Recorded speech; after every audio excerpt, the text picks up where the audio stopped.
Welcome to the Japan Business Podcast. My name is Eric Ahona. I'm your host and founder of Japan Business Consulting. And today I'm joined by Yvonne Burton. Yvonne is the founder and lead consultant of Burton Consulting International, delivering technology consulting, business communications, cross-cultural training services to Japanese firms worldwide and companies doing business with Japan. And what I find also very interesting, you're doing business communication and tech fluency upskilling for Japanese professionals. Yes. For global business success. She's also a Japan cross-cultural expert and an executive coach. I'm very happy that you can join me today. Thank you so much for coming. Thank you, and thank you for having me, Eric. I appreciate it. So, Yvonne, your journey really, I think, I read your bio and I find it so exciting. It seems so dynamic and multifaceted. Would you like to give us a bit of a background, how you started, and Sure. what your interest is in Japan and in entrepreneurship in general? Sure, I'd be happy to. So, it started long ago for me. I was in a program at my college, International Business and Economics, and for that we had to study abroad, and I was lucky. My school had great programs, and it was a contest between Germany and Japan at the time due to, the global economy at that time, and I flipped a coin, and heads was Japan, and that's really how it started. The school I went to in Osaka, Kansai Gaidai, was wonderful, and it was in a small city, but I was able to live with a wonderful Japanese family and had for a year really great experiences, learning Japanese in the morning and regular business courses taught by expat professors in the afternoon. And the family environment that I had was very open, and they loved having, an international student. They were willing to learn, so there was a lot of conversations, debates, sharing with each other, and really building a strong relationship. They were a non-traditional household in that the traditional Japanese role of the housewife cooking and the husband working didn't quite apply. They both worked. They were actually both teachers. And Rie Mama was wonderful, but she didn't know how to cook, but Yuzo Papa did. And they had a little daughter, Erica. So for once, I'm the youngest in my family, so I was able to have a little sister for a year. And that's how it all started, just that year. And then I just wanted more, so I stayed for another 8 years almost. So you stayed after your exchange. You stayed for another 8 years without. Yes. Did you go back? I had to go back Okay. and finish my last semester, and was looking around New York, where I lived after I graduated. And for back then, entry-level jobs, I was never going to get close to Japan for a long, long time. So I thought, you know what? I know enough people. I know enough. I know I can go teach English, and I'll figure something out. So I went back on my own right after graduation, and ended up staying for another 8 years or so. Amazing. Yeah. I'm curious because I have some similarities in regards to being in a host family and feeling very, very welcomed. How was your communication with the host family? Was it in English? Did they have a English fluency? Yes, they were fairly great English speakers. They were actually, Rie Mama was an English teacher herself. But it was English, it was Japanese, and of course with Arika-chan, my little sister, it was all Japanese and the family friends. They lived in an apartment building, so they had really great neighbors who were, again, just interested in the foreigner that they had living there. And so there was good practice for my Japanese, basic Japanese, but yeah, a lot of English as well. Interesting. And when you came back for the additional 8 years of experience or life in Japan, had you already planned out what you were going to do? Or you said, okay, I'm going to teach English and that's what I'm going to do first? It's the easiest thing. I didn't, the plan was, because, I had been there, I had some friends, the host family. I knew I taught English part-time, while going to school for just, pocket money. So I knew I could do that. And there wasn't a plan. It was just to go back and hopefully find a business job. But going back to Osaka, which wasn't and isn't as international and globally minded as Tokyo at the time, I knew that I'd have to probably start with English teaching for a visa, but always with the idea that I could try to get into business English or something related to business. Mm-hmm, mm-hmm. Yeah. And how was that journey in the end? Did you find anything in regards to like to pivot or to change from English teaching to experience something else, or getting a job in Japan that has kind of maybe a career path? Yeah, no, not really. Again, maybe if I'd gone to Tokyo, Mm-hmm. I would have had a better business path. But Osaka, again, not as international. So I started with English, and I was able to convince or support one of the schools I taught for in creating a business English program, Mm-hmm. because I found it very odd that these schools were using the same textbook for businessmen and for teenagers or housewives. So I was part of that pilot program to teach business English and business writing. Mm-hmm. One of the first teachers there. And because the visa at the time was basically full-time, 20 hours, I worked at regular eikaiwa, but I had a lot of time to just try to maneuver and find business-related private teaching classes in a lot of companies back then in Osaka, Panasonic, Sharp, a lot of pharmaceutical companies. So even though and of course I checked the Japan Times every Monday for any business type job. They had a little classified ad section, but nothing really, but always my entry was teaching business English. And once I got in privately that way, I was able to kind of build it out into consulting. Mm-hmm. And when I came home every year for vacation, if it was an import-export company, I'd look for new products or new suppliers for them. Mm-hmm. So that's kind of how the informal consulting began, but it really grew out of business English teaching in these companies privately. Mm-hmm. Amazing, very, very interesting. And what led up to you deciding to become an entrepreneur? Did you work in different Japanese business environments, obviously in the Eikaiwa, but then maybe also with a couple of businesses in Japan, that you decided at some stage, okay, I'm going to start my own business, I'm going to become a consultant? What led up to that decision? Well, it was kind of organic. Again, I don't think I decided. It was more, I was in these companies. I was working with, salarymen and women, teaching them business English, doing a lot of writing and phoning and faxing and all of that. This was before email. And I just, since I was there, if they had difficulty in something with, a foreign customer or a supplier, they'd come to me. So that's kind of how it started. And since I was already there and they knew me and they trusted me, if they needed advice and suggestions, that's kind of how I did it on a very, very informal, very small scale.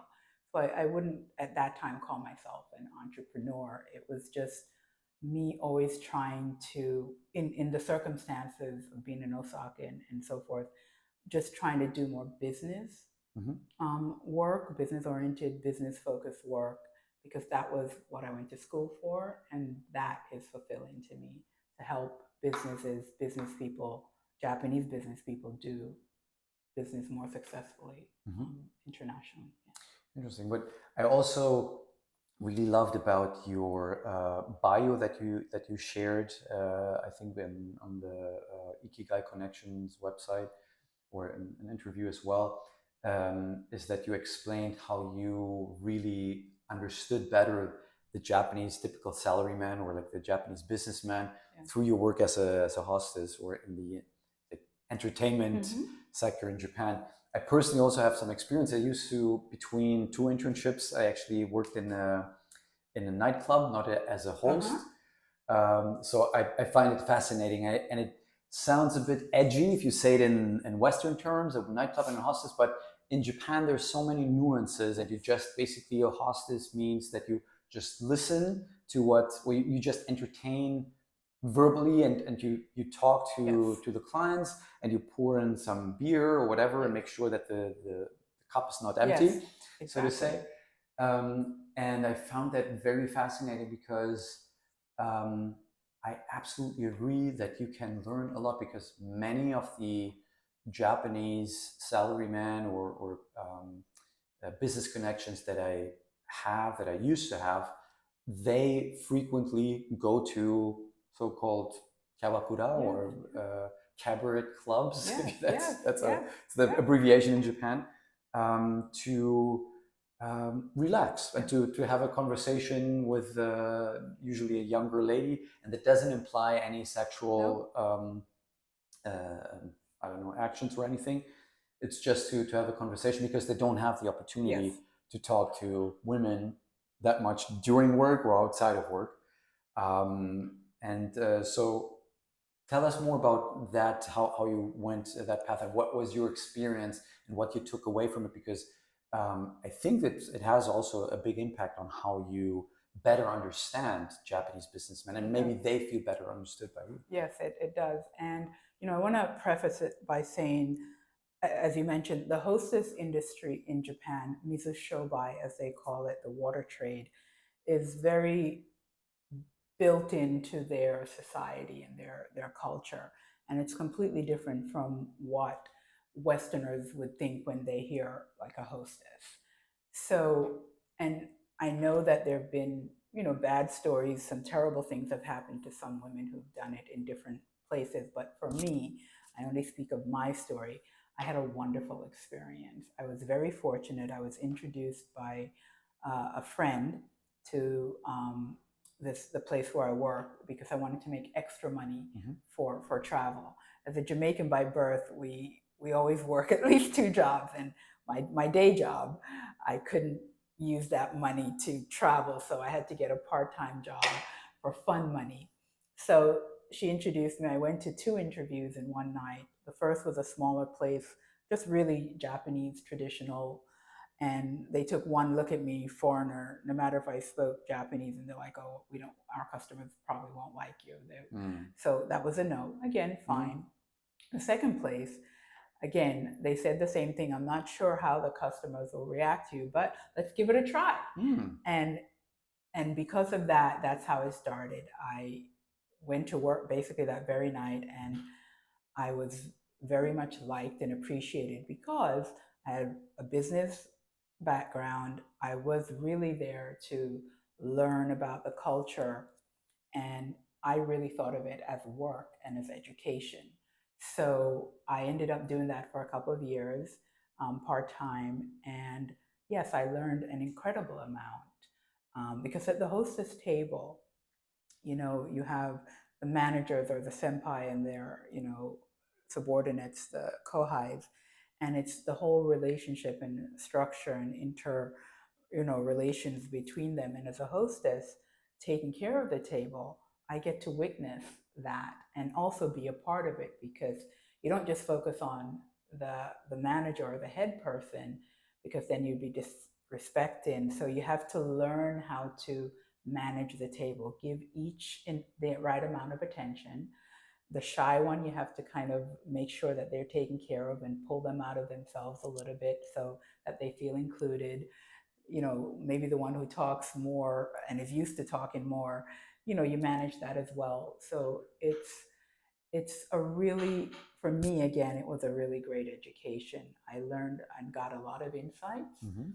into the Japanese mindset, the Japanese businessman mindset, the culture, the business culture, by how they spoke to one another, the interactions amongst them, and yeah, it was quite an education, and I was good at it because again, I realized that yes, I'm technically drinking for a living, but it's a job, and it's a actually respected profession because again, it's built into their social infrastructure. And the club I worked in was half Japanese girls and half foreigners. And again, because of my business background, I was very popular because they could talk to me about anything. Mhm. And even though it was mostly in Japanese, they still could be more open and honest with me and show their true face Mhm. Mhm. because I was a foreigner. So I didn't, in a way, matter. So they could tell me dreams, their hopes, they could vent, they could, do whatever they needed to do. I was a good sounding board for them. And I developed a handful of very close relationships with some customers. And when I say close, I mean we actually became friends in the club. Like they'd request me, and they do that. They request, whoever they like when they come in, and got some business out of it because, again, my business mind, and they talk about business things, and I'd make suggestions and be like, oh, so I actually got some informal consulting work from that as well. But the most important thing was, again, to have that close proximity to Japanese business, Japanese business people, and just the whole interplay and of just how they interact with each other. It was fascinating. And I learned that, at that time, and probably still now, Japanese businessmen have a certain image worldwide. It's almost like a caricature, but no, they're businessmen. They're men, just like men everywhere. Yeah, they're different, but underneath it all, they're all human, human men. The same issues with their boss or with their family life or with each other. Yep. So it was great to see that, and to be a small part of allowing them to have the space to really communicate truly and fully. So yeah, Amazing. liked it.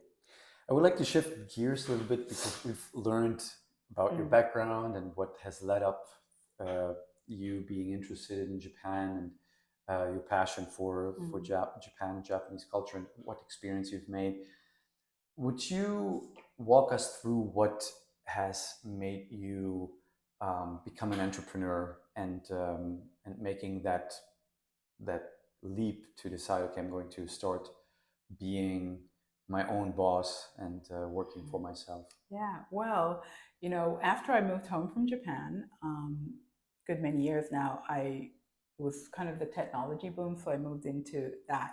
Was very fortunate in that, and I was a business analyst for a couple of decades. And again, I think my mind and the freedom that I'd had in Japan to kind of create what I wanted, and just having the flexibility of doing kind of different things, even if it was business English, it would be different types of companies, it would be different things.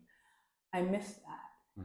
And so I always, on the side, kept a hand in it with teaching business English to Japanese businessmen in the New York area after hours and whatnot.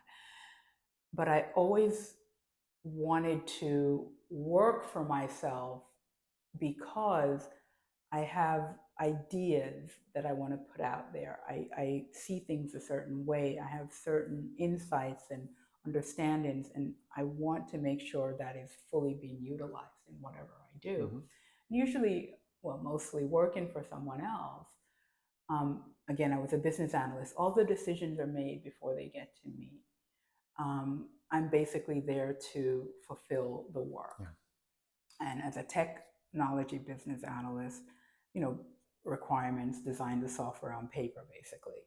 So I didn't really have a lot of opportunity to be a part of the decision making or have input at earlier stages. And that always bothered me. And I think it bothers a lot of people who do 9 to 5. You see things are done this way, but because you're in it doing the work, you're like, well, maybe it's better if you do it this way, but nobody listens to you. So that began to wear on me, especially my last position as I got older. And I saw what was happening in the world, in Japan business as well. It's like there's a lot of opportunity for new thinking, different ways of problem solving, and just even technology that I worked in, all the new tech and everything like that.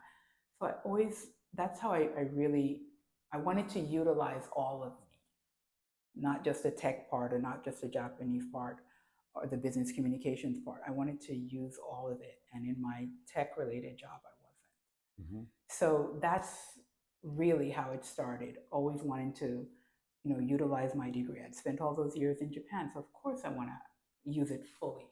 my cross-cultural background. So that's how it started. And the best way to do that and is to take a chance on yourself and have your own very small little consulting business like I do.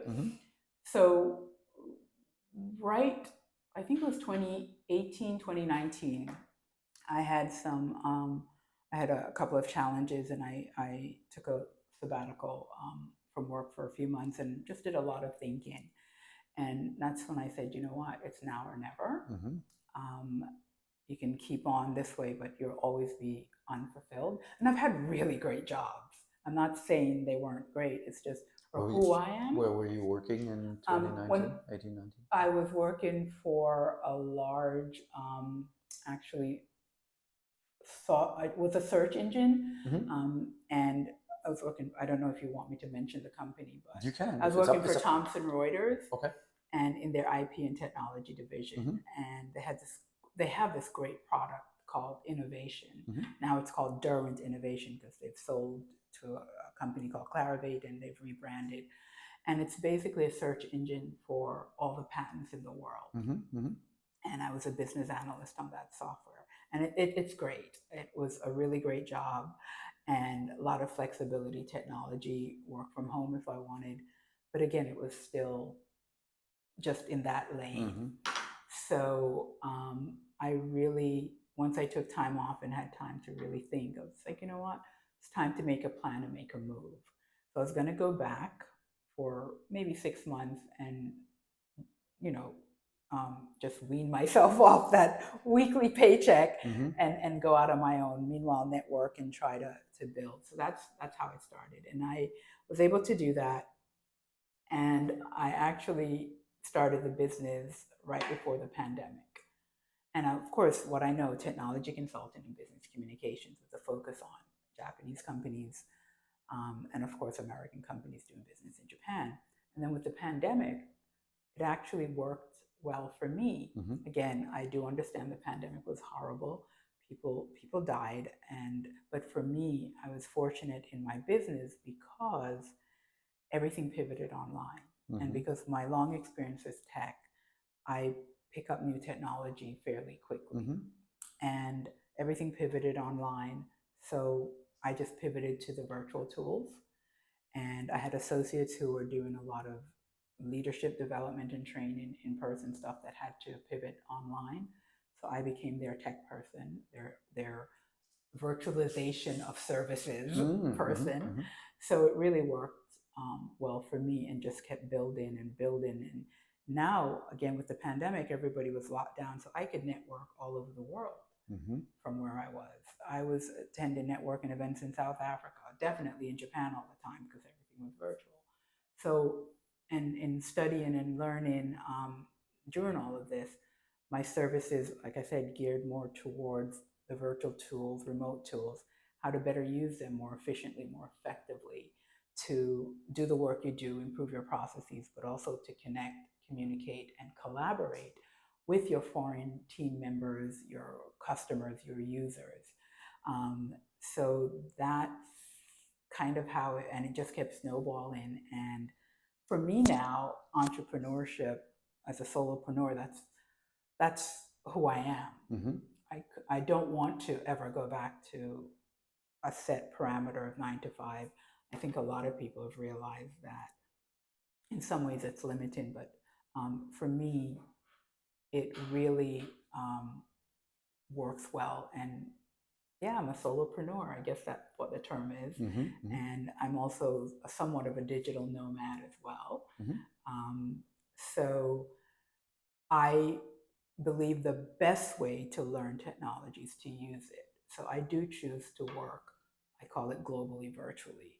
Of course, if my clients want to meet me or in person, or I can, do both, but especially for my Japanese clients, what better way to show them how seamlessly technology can be integrated into your work life? Don't be afraid of it, because I'm sitting in at my office in, let's say, Florida, and I'm doing a training for Kyoto University in Kyoto, or somebody in Tokyo, or their European office in Germany.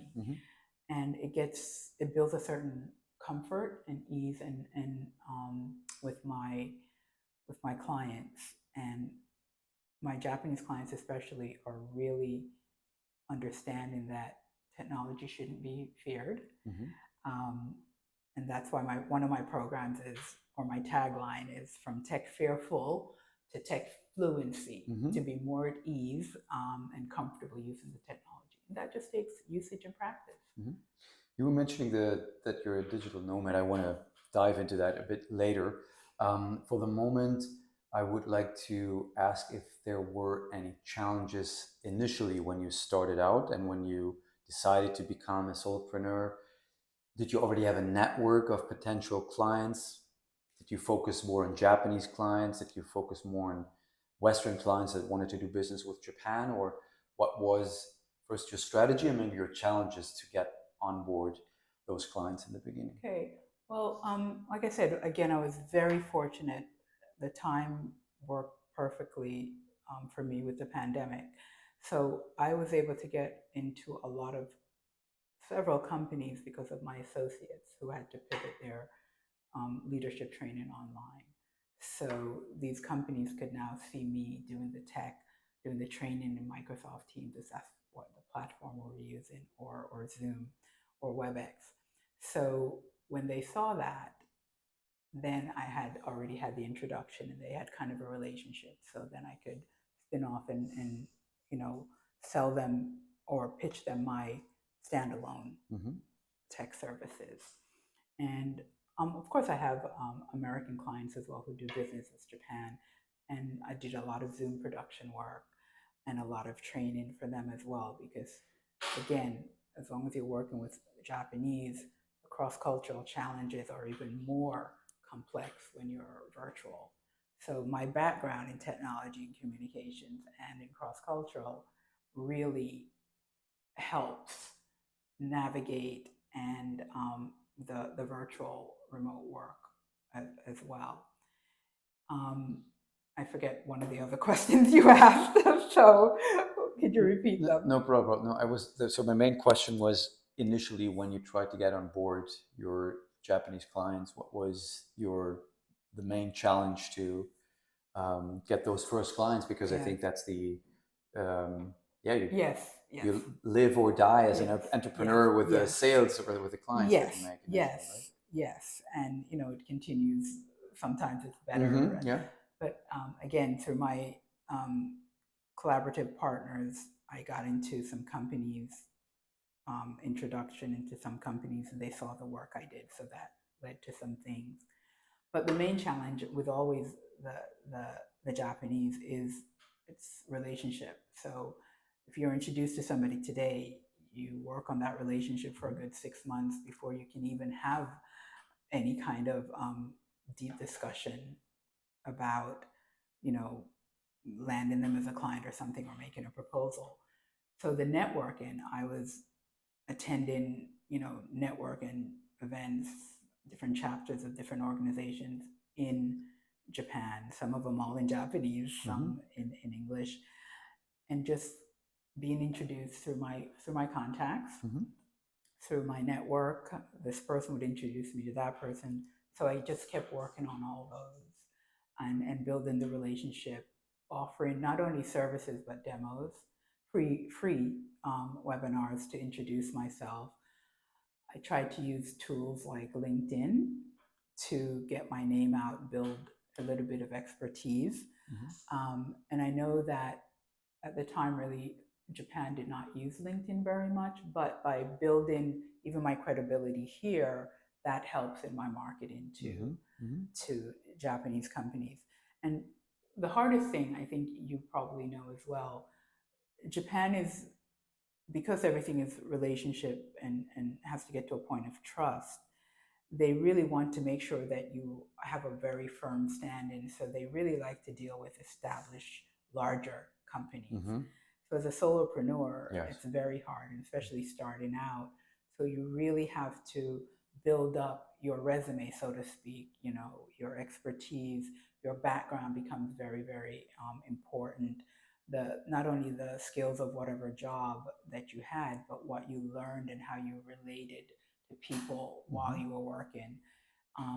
And through networking and connections and introductions, that's how you just keep climbing that ladder of connections and building a relationship. Because again, for the Japanese, you don't put an ad on a website or even LinkedIn saying, this is what I do, and they just call you up and be like, oh, it's much more than that. And but you still have to do everything you need to do to build your credibility. So that's the hardest, even now, because the work I do, it's not always possible to put the client name out there, because sure, if X Japanese company saw that I did work for this big, pharmaceutical company, I'd be like, okay, good. But sometimes proprietary stuff and NDAs, you don't do that. But so that is the main challenge. And as a solopreneur, you do everything. I'm doing work for clients that I have already, trying to get new clients, bigger clients, retainer clients. I'm doing all the marketing, running the sales pipeline, basically answering the emails and the phones. Any idea, writing blog posts, writing LinkedIn posts. So it's a lot of work. Yes. And it's very challenging. And after almost 4 years, it's getting a little bit easier. And but just keep doing a good job and don't be afraid to ask. I've learned how to ask current clients for referrals or suggestions or introductions as well. Again, you read the room and see if it's appropriate. But yeah, that will always be the main challenge when working with Japan as a solopreneur, is if so many decisions are made on relationships and who you know, you have to get to know people by asking for introduction. And lead time. Don't expect this is going to take a week or 2 or even 3 months. Sometimes you're building a relationship for a long, long time. True. But it's worth it. Yeah. Because once you're in and once they know you, they keep coming back. My collaborative partners that do the leadership development training, they've been doing programs with these companies for 15 years. Every year, a new crop of people. So it's worth it to put this lead time in. I agree. This is something that I think a lot of the clients I work with also don't understand, that Japanese businesses don't want to do a profitable business quickly. They want to do a profitable business that actually maybe isn't such a priority. If they know that they can really trust someone, it will be profitable eventually. So it's more about investing into the relationship than investing into the deal or whatever the investment is going to be. So it's very interesting that you're confirming that as well. And I really like the strategy that you have around networking and collaboration in regards to finding your clients, that you really try to build up your reputation and the relationship with potential clients, that they refer you, or you have like a long-standing connection with a bigger client, and they will already supply you with, they'll provide you the pipeline of potential new customers. That's really interesting. I would like to talk a bit about operations and what you do in regards to helping your clients achieve their goals. So if you could maybe walk us through a client success story where you took a client that maybe was afraid of technology, or whatever case study you want to use to bring them to their desired situation and to achieve their goal. Okay. So for a university in Japan, their international business students, I think it was more pharmaceutical division, but they were all graduating and they were going to get work in global companies, Japanese companies. And technology-wise, they weren't familiar with any of the tools that's used in technology now, in business now, excuse me. None of the tech tools that are used in business now.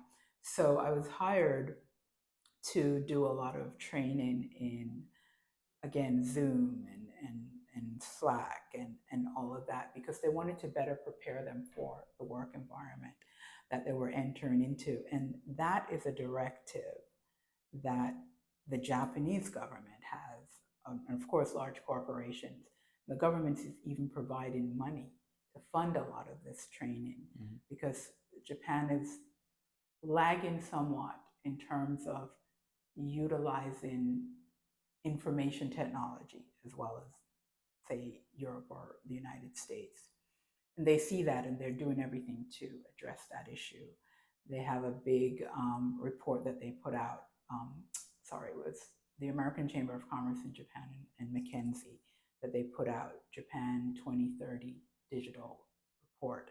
And one of their big moves is to make sure that upskilling is happening in the technology tools arena and digital learning and things like that.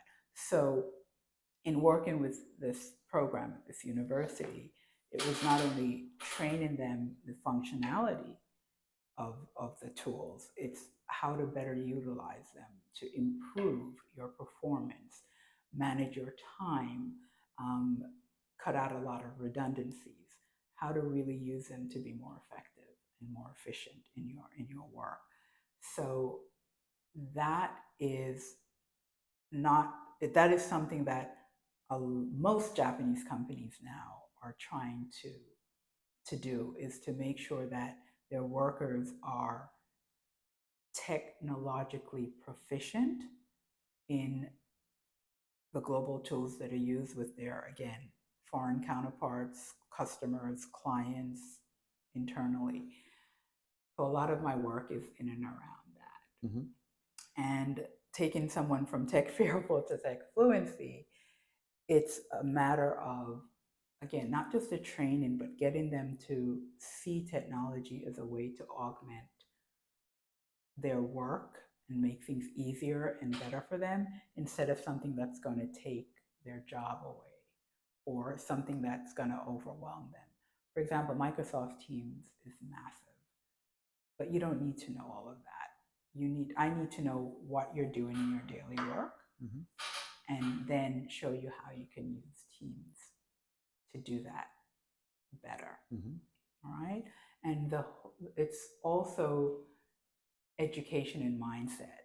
The tech fearful to tech fluency is like a 5-step process, and one of the steps is about working on the mindset of workers, not just Japanese, but Americans too. Again, technology is something that's there to help you if it's used correctly.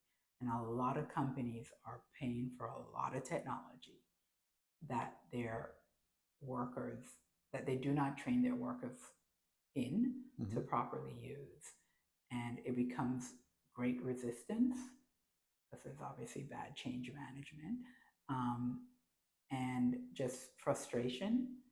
And when people get frustrated, they just kind of get disengaged and things become worse. So with the technology, with the communications, it's kind of all tied in together. It's communications enabled by technology, tech-enabled communications. It's how do you use these tools to, again, communicate, collaborate, and connect. And talking about change nowadays in terms of technology over the past 3-4 years during the pandemic, how virtual meetings have evolved and how it's more common also in Japan, because I remember before the pandemic it was rarely happening that I could make an introduction to a client of mine online via a Zoom meeting. That wasn't very much accepted. Most of the Japanese companies, except if they were in the tech industry, that was something different. Maybe that was more accepted. But usually all the B2B companies, they would insist on having a face-to-face meeting to even see that my client really meant, yes, we want to do business with Japan. If you really mean doing business, then you have to come first and then introduce yourself. So how do you, for yourself, but also for your clients, how do you navigate the adaptability that is needed nowadays when new technologies come up? We have, now the AI revolution, so many AI tools are out there and evolving. just recently, Apple has launched their new product, which is a VR or AR headset, which is not new on the market, but when Apple starts something, then everybody thinks it's going to disrupt the whole sector. So how do you make sure that in today's rapidly evolving landscape of technology, you stay close to what is needed to tackle unexpected changes or opportunities in the industry? Yeah, and that's all part of everyone needs to be a little bit more tech fluent, because if you think things are changing fast now, it's only going to get faster and faster. So if you can't get a comfort level or a grounding or the right mindset or a continuous learning mindset in your company about and around technology, you're just going to fall further and further behind, and you're going to lose productivity, you're going to lose competitive edge and everything like that. So luckily, I know that virtual remote work is not the same as in person. It's not as good as, I get that, of course. But what I'm saying is, yes, a lot of companies now are doing, since the pandemic is easing, is doing a hybrid approach where some things are in person, but the general day-to-day work and most things are virtual, which is kind of a sweet spot, I think. So again, for my networking in Japan virtually, I was there 3 months last year. I'm heading there in 12 days for another 3 months. That's where I do the on the ground relationship building, in-person touch that I continue developing when I'm not there, and of course do work for my clients virtually. So it is very important to have that in-person connection. But all that we're saying now is, you don't have to, if you were flying every month before the pandemic for a 1 or 2 day meeting, maybe you only have to fly every other month or every quarter. The first or second meeting, yes, in person, to really get that foundation started, and then do the work to keep building it when you're not there.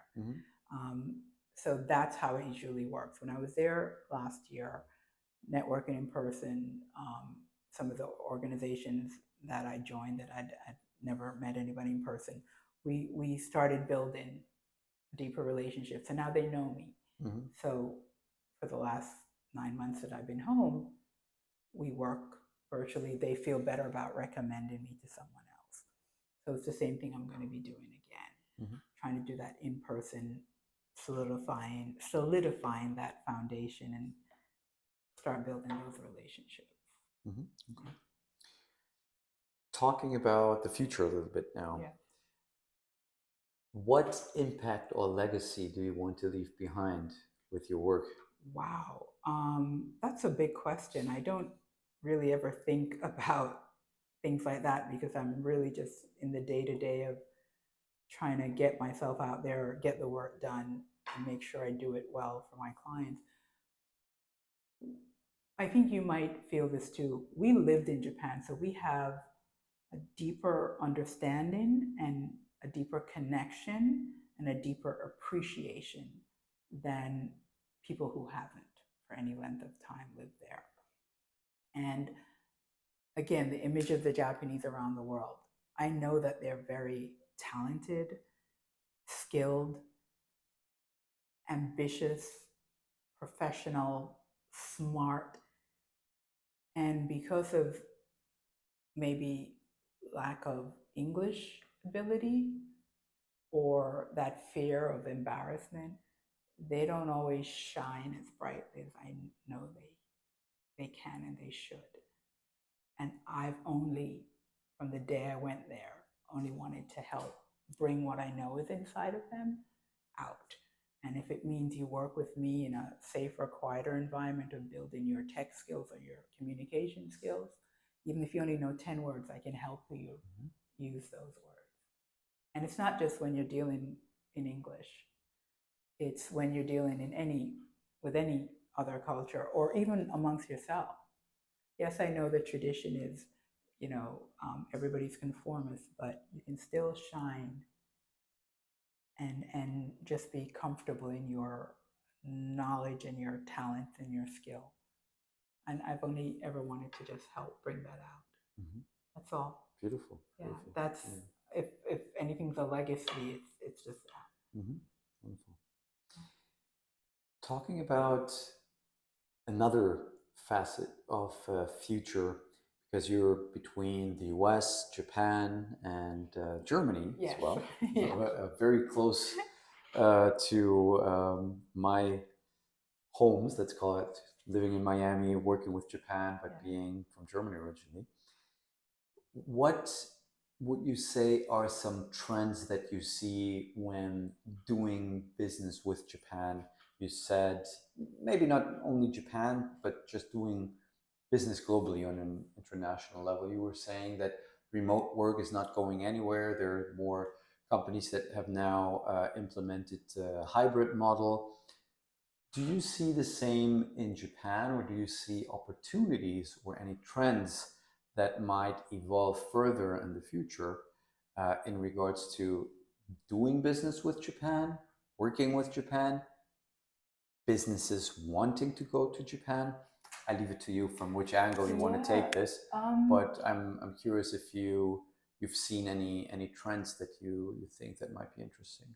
Yeah, I know that Japan is getting very popular again, and not just the amount of tourists visiting, but the interest in all things Japanese, and beyond manga and anime and everything like that. Smaller Japanese companies. I know a kimono, what do you call it? Upcycling Mm-hmm. kimonos, which are so beautiful, which are not worn as often Yes. anymore. So there are tons of gorgeous kimonos. So this designer upcycles them and creates different things. Mm-hmm. So smaller Japanese companies doing more globally because of the internet, smaller American companies doing business with Japan due to technology capabilities and such. So I think it's not just big companies anymore, global companies, even small businesses Mm-hmm. can be global. Mm-hmm. So I see a lot of that, and not just a traditional banking field or finance, but real Japanese cultural things are starting to seep more into American and Western the economy here. Shops, pop-up shops, restaurants, of course, always, and things like that. Europe, there's also, of course, when I'm speaking, it's Japan, Europe, and the U.S. I don't mean to ignore everybody else, but I can only speak to what I kind of know. But I'm seeing a lot of cross-functional and cross-pollination of a lot of things. I said for some of the large Japanese companies my associates and I do leadership development with, a lot of times where the European offices, some of the workshops, 20 people, have only like non-Japanese, right? So I think there's a lot more integration, globalization going on. And I think technology is gonna drive a lot of this, like stuff like fintech, I don't know much about, but due to technological capabilities and having a lot of the barriers removed because of technology, it's easier for different nations. It's never been easier for nations to do business together than now. Mm-hmm. And it's only going to get easier and more seamless, Mm-hmm. I think. Mm-hmm. Yeah. I don't know if that answers your questions. Mm-hmm. Other trends, for me, I have trained myself to see opportunity, and I think you're the same. Mm-hmm. We have this experience, so we kind of have a lens that we view things on, and where we can bring businesses together and help them do business better together.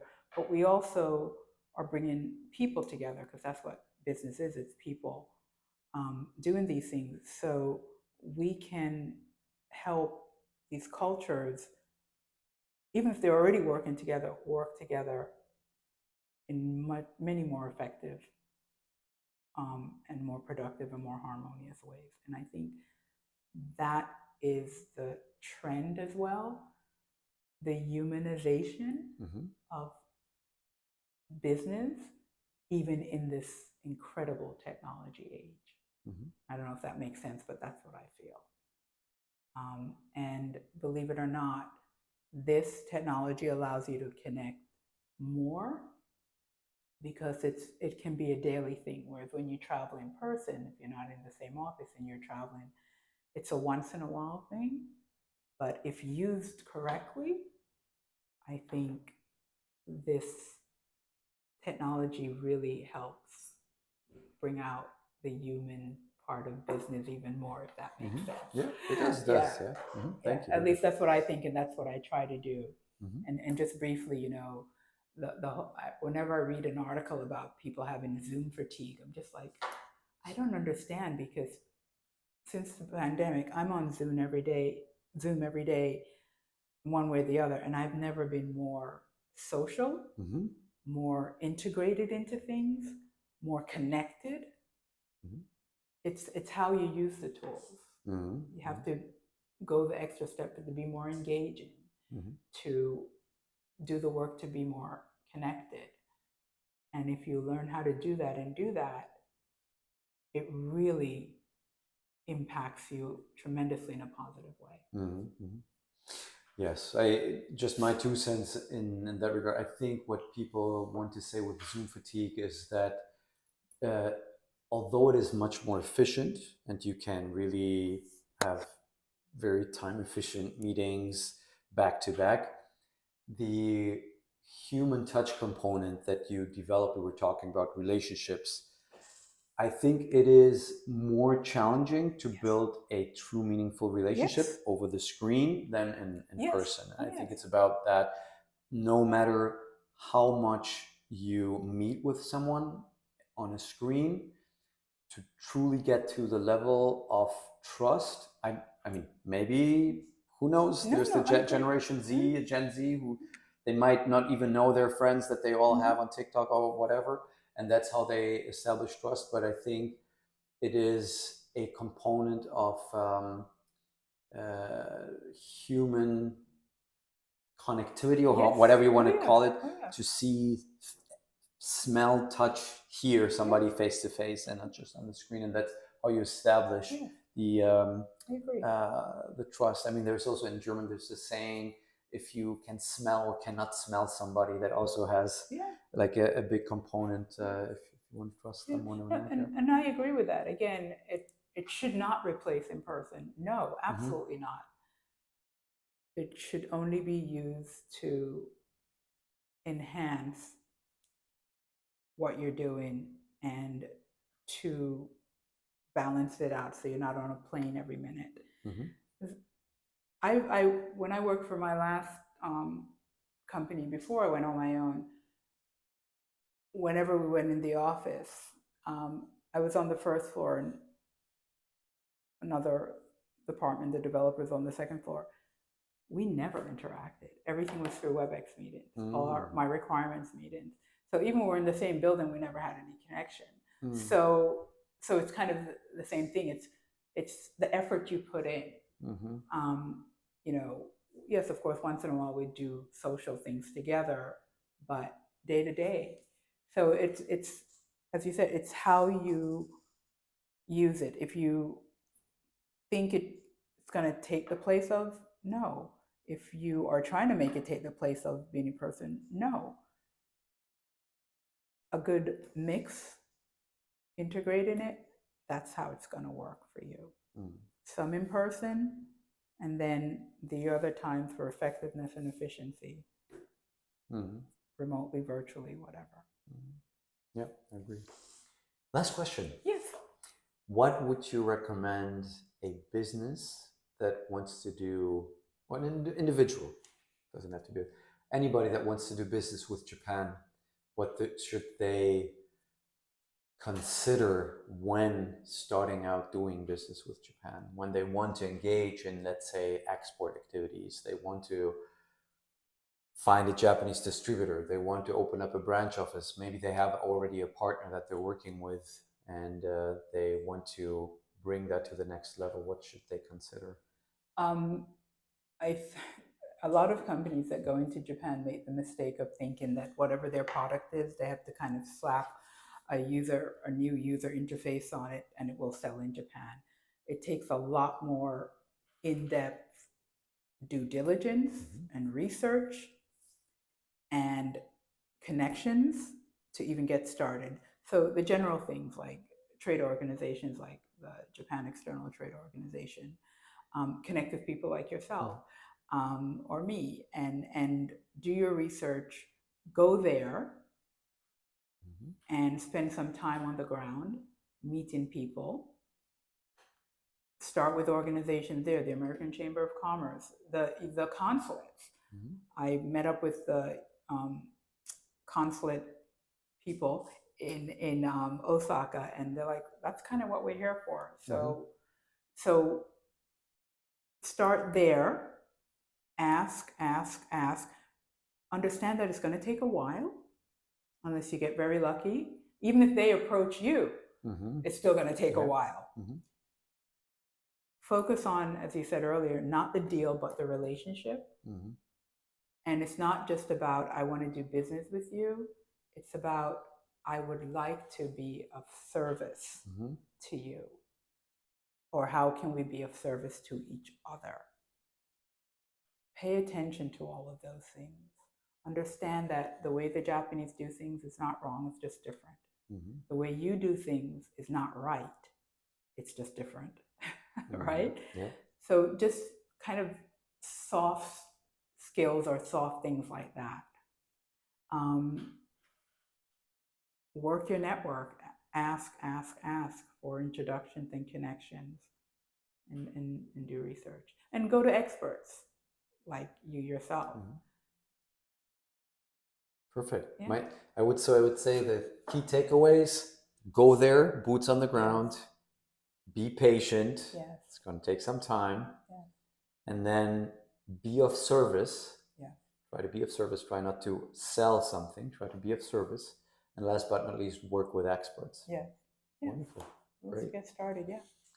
Yvonne, thank you so much for your time today. That was wonderful. Thank you for sharing your experience, your knowledge, your background. Very fascinating. Thank you. I truly enjoyed the conversation. Thank you. I appreciate you asking me, inviting me, and I thoroughly enjoyed this.